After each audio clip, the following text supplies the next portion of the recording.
Hello, welcome to Oxford Heirlooms. In this video, I'm going to be attaching the edging lace along the edge of the hanky.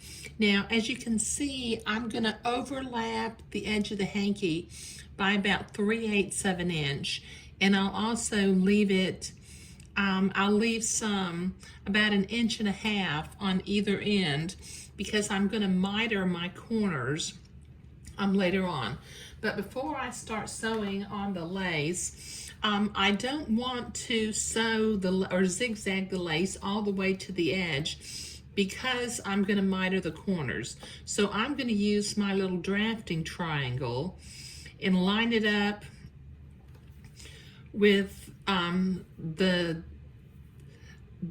corner and this little corner here. And with my fabric marking pen, I'm going to draw a little diagonal line so that I will know where to start and stop sewing with my zigzag line.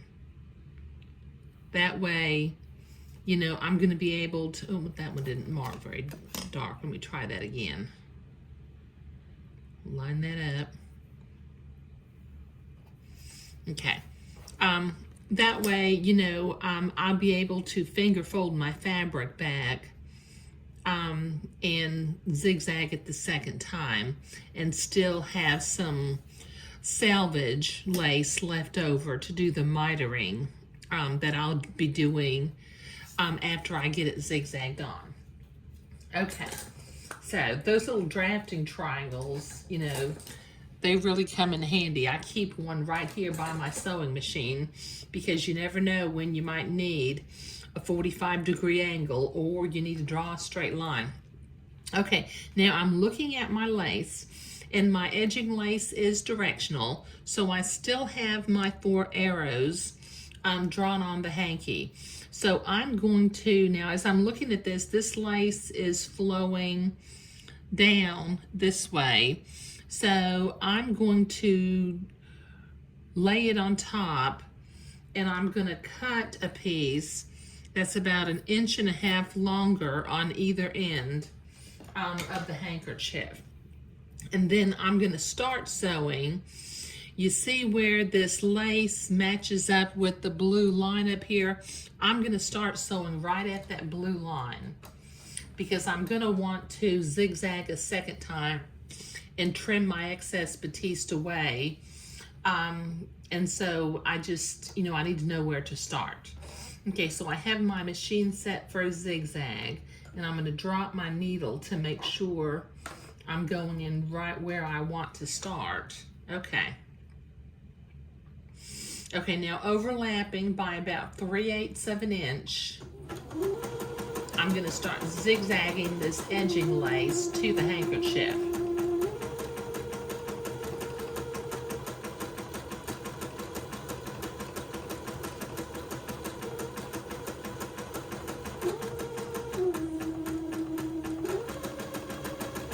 Okay, this will take me a minute to get to the end of the hanky.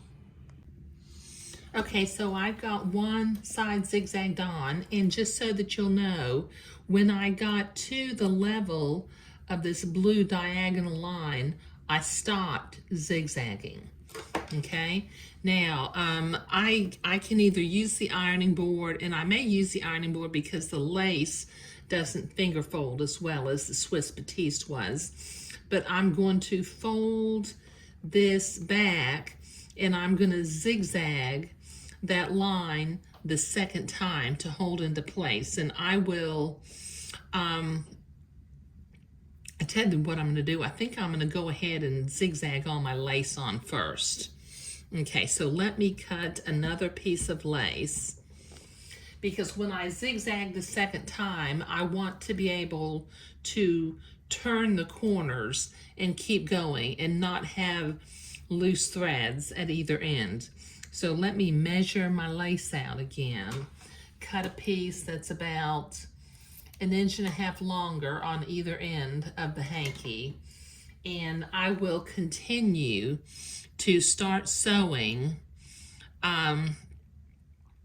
where the blue diagonal line is, and just overlapping the lace by about 3/8 of an inch. Okay, so I have all 4 pieces of edging lace zigzagged to the handkerchief, and I started and stopped sewing where my blue diagonal lines intersected with the edging lace. Now, before I go to the ironing board and press my batiste to the back of the hanky, I'm going to snip a little triangle off of each corner of the hanky. You see what I've done? I've snipped a little triangle up. That way when I fold this down, it is basically mitered in the centers.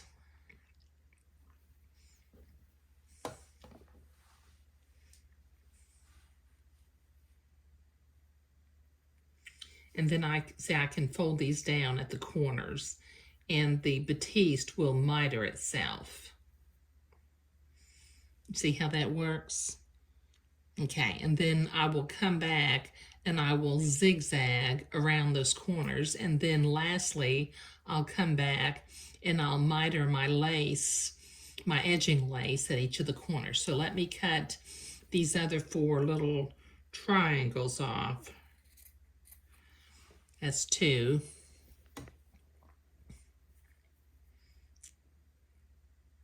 Just be careful to not cut your lace. That's 3. And that is 4. There we go. Okay, so now I'm going to go to the ironing board and I'm going to press my batiste towards the underside, the back side of the handkerchief. Okay, I've got my excess batiste folded to the back, and as you can see, since I cut that little triangle out of the corner, the batiste miters itself at the corners. So I'm going to start about halfway in the middle of one of the sides, and I'm going to begin to zigzag for the second time and hold this lace into place.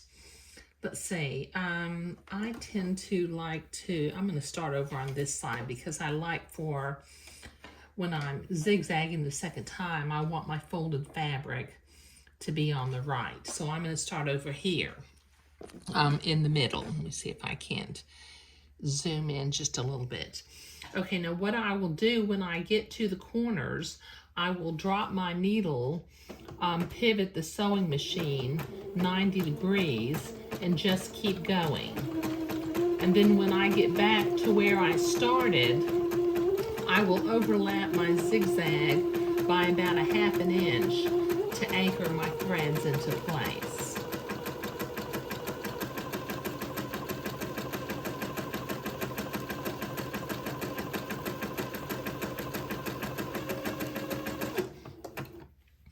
Let me get down here so I can pivot one time, because I'm going to drop the needle on the right side and pivot rather than dropping the needle on the left side.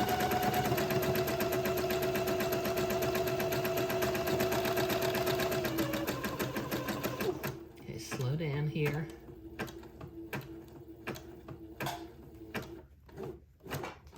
Okay, all right, so I've dropped my needle on the right side and I'm going to pivot and continue zigzagging on the next side.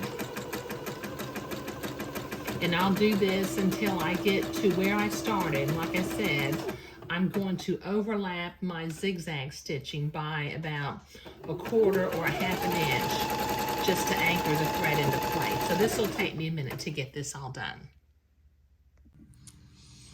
All right, now I've got that all zigzagged on the second time. Now I'm going to turn this over and starting at one of my little mitered corners, I'm going to trim away this excess lace and batiste close to the zigzag line.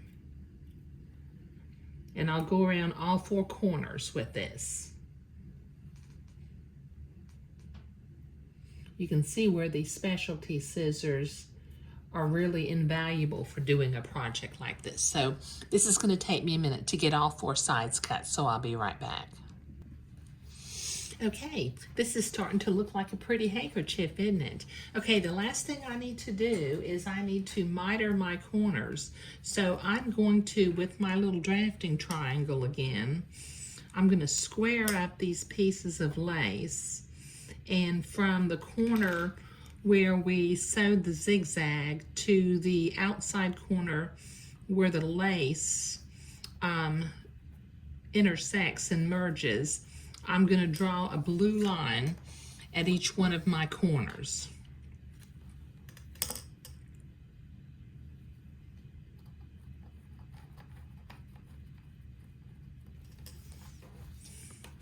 Now y'all probably think I draw on fabric with blue markers a lot, but you know, I do because I have better results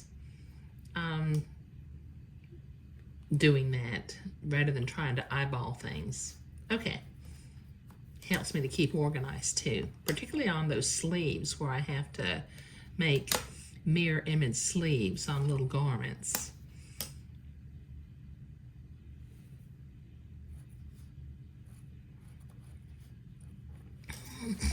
Okay. Okay, now what I'm going to do is, this is the front side of the handkerchief, so I'm going to fold this at a diagonal, which causes my two loose pieces of lace to line up with one another, and I can still see my blue line. So I'm going to change from a zigzag to a straight stitch, just a standard straight stitch, and then I'm going to start sewing at this corner where I pivoted when I was zigzagging and follow that diagonal blue line to the edge of the lace. Okay, so I'm gonna go backward and forward a couple of stitches up here near the corner. Then I'm gonna come down following my blue line, go forward and backward again when I get to the end of it. There. Okay, clip my threads. Okay, now what I'm going to do is close to this line that I just sewed, I'm going to trim the seam allowance on the lace to about 1/8 of an inch. Okay, now when I open that up, and it'll look a little bit nicer when I press it, but I have a nice mitered corner on my handkerchief. Now I need to repeat this 3 more times on the other 3 corners. Let me trim my loose threads right here. I got loose threads hanging out. Okay, so this will take me a minute to get these other 3 corners done. Okay, so I have been to the ironing board and I have pressed all 4 of my mitered corners down, so that's looking really nice. The last thing that I want to do is I want to trace at a 45-degree angle the 3 initials that I want to hand embroider on the handkerchief. So I'm going to use my drafting triangle again. Let me line this up nicely. Okay, now using my blue fabric marking pen, not my friction erasable pen, I'm going to draw a little line at a 45-degree angle right here. Okay, now I have cut my piece of paper in a straight line, so I'm going to put this behind the batiste, line it up with that blue line so it's at a nice 45-degree angle, and then using my friction erasable pen, I'm going to trace the letters. And like I said, don't draw this diagonal line with the friction pen, okay? Because sometimes, because they don't have, when you erase them or when you iron over them, there's not a thread covering it and it might actually leave a mark. So just trace the letters And just so that you know, I'm going to put a slide up in just a minute, but this font that I use for tracing letters for monograms and things, I actually printed this in a Microsoft Word document, and the font is called Apple Chancery, and the font size that I use is a size 30. So let me put that up as a slide for just a minute.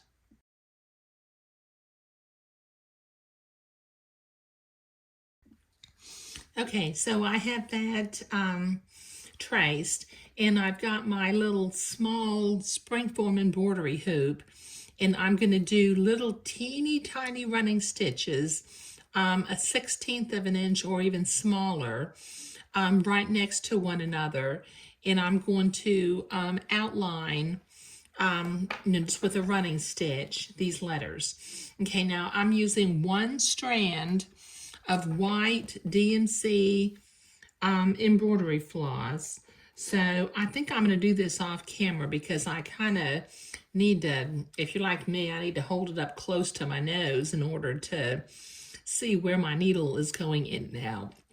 But what I'm going to do is, since I'm using some tools that are not necessarily available at the big box stores, I'm going to put a link down below to a friction erasable pen. I'm going to put a link down below for a little drafting triangle, and I'm going to put a link down below for a set of little springform hoops. And this tiny little size comes in real handy when you're doing, some fine detail work. But this will take me a minute to get this embroidery done. There. Didn't that turn out pretty? Now I've already folded the handkerchief where it folds into a pretty square, and the initials are on the top. As you can see, there are the initials, N-E-H. Okay. All right. So like I said, this is a lovely project for bridal party gifts, or for a mother of the bride or the mother of the groom, or if you like me, you just want to make one for a friend. Okay, so this is the final video in project number 23, A Pretty Handkerchief. Thank you.